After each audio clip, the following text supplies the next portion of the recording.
जय श्री गुरुदेव। साथियों, जीवन क्या है एक कहानी के माध्यम से समझते हैं। सूरज की अरुणिमा पूरब में छा चुकी थी। पक्षी अपने घोंसले छोड़कर वन की ओर गमन कर चुके थे। प्रातः काल की मध्यम मध्यम हवाएं प्रकृति में अपना मधुर संगीत बिखेर रही थी। इधर आचार्य आनंद अपने आश्रम में शिष्यों को जीवन विद्या सिखा रहे थे। सभी शिष्य आचार्य आनंद को बड़े ध्यान से सुन रहे थे। सहसा एक शिष्य मुकुल खड़ा हुआ और बोला, आचार्य, जीवन क्या है? जीवन का प्रयोजन क्या है? और क्या मृत्यु ही जीवन का अंत है? एक साथ 3 प्रश्न सुन आचार्य अचंभित रह गए और बोले, शिष्य, अभी समय हो गया है। तुम्हें तुम्हारे प्रश्नों के उत्तर मध्याह्न काल में दूंगा। ऐसा कहे आचार्य आश्रम की ओर चल दिए। मध्याह्न काल में भोजन कर चुकने के पश्चात सभी ब्रह्मचारियों सहित मुकुल अपने प्रश्नों के उत्तर पाने के लिए आचार्य आनंद के समक्ष उपस्थित हुआ। आचार्य आनंद बोले, वत्स मुकुल, क्या तुम अपने प्रश्न दोहरा सकते हो? मुकुल ने अपना पहला प्रश्न दोहराया, जीवन क्या है? आचार्य आनंद ने एक लंबा श्वास लिया और बोले, चेतना ही जीवन है। मुकुल आचार्य के उत्तर से संतुष्ट नहीं हुआ।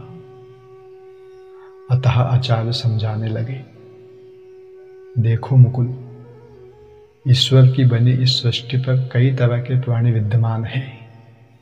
उन सब में चेतना कार्यरत है। अतः वे सभी जीवन के परिचायक हैं। यह चेतना ही आत्मा है। इसलिए आत्मा है तो जीवन है, और आत्मा नहीं तो जीवन नहीं। अब मुकुल ने अपने बचे हुए दोनों प्रश्न किए, जीवन का क्या प्रयोजन है और क्या मृत्यु ही जीवन का अंत है? आचार्य आनंद बोले, वत्स मुकुल, आनंद ही जीवन का प्रयोजन है और आनंद ही जीवन का अंत है। मुकुल ने पूछा, परंतु कैसे? आचार्य आनंद ने कहा, इसलिए कि आत्मा स्वयं आनंद स्वरूप है। जैसे इस प्रकृति पर जितने भी प्राणी विद्यमान हैं, क्या वह दुख और अभाव में जीना चाहते हैं? क्या तुम दुख और अभाव में जीना चाहते हो? नहीं, क्योंकि यह आत्मा की प्रकृति नहीं है। लेकिन फिर भी मुकुल को समझ नहीं आया। आचार्य आनंद बोले, मुकुल, वन विहार का समय हो गया है। संध्या तक तुम्हें तुम्हारे प्रश्न का उत्तर मिल जाएगा।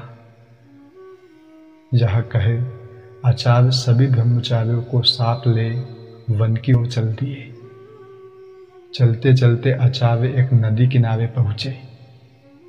नदी किनारे आचार्य ने एक नाविक देखा और मुकुल को अपने पास बुलाया और कहा, जाओ, इस नाविक से जाकर पूछो कि यह नाव क्यों चलाता है। आचार्य का आदेश पाकर मुकुल ने नाविक से पूछा, आप नाव क्यों चलाते हैं? नाविक ने मन ही मन मुस्कुराते हुए जवाब दिया, क्योंकि इससे मुझे धन मिलता है और इस धन से मुझे और मेरे परिवार को खुशी मिलती है। यह बात मुकुल ने आकर आचार्य को सुना दी। पास ही एक मछुआरे को मछलियां पकड़ता देख आचार्य ने फिर कहा, जाओ, उस मछुआरे से पूछ कर आओ कि वह मछलियां क्यों पकड़ता है। आचार्य का आदेश पाकर मुकुल ने मछुआरे से जाकर पूछा, आप मछलियां क्यों पकड़ते हैं? मछुआरे ने झुंझलाते हुए जवाब दिया, क्योंकि इन मछलियों को बेचकर इनसे अर्थोपार्जन करता हूँ तथा उससे अपनी तथा अपने परिवार की आवश्यकताओं की आपूर्ति करता हूँ, जिससे वह खुशी खुशी जीवन व्यतीत कर सके, क्योंकि उनकी खुशी ही मेरी खुशी है। यह बात भी मुकुल ने आचार्य को जाकर सुना दी। आचार्य बोले, अब चले आश्रम। और सभी ब्रह्मचारी आश्रम की ओर चल दिए। कुछ समय पश्चात संध्या का समय हो गया।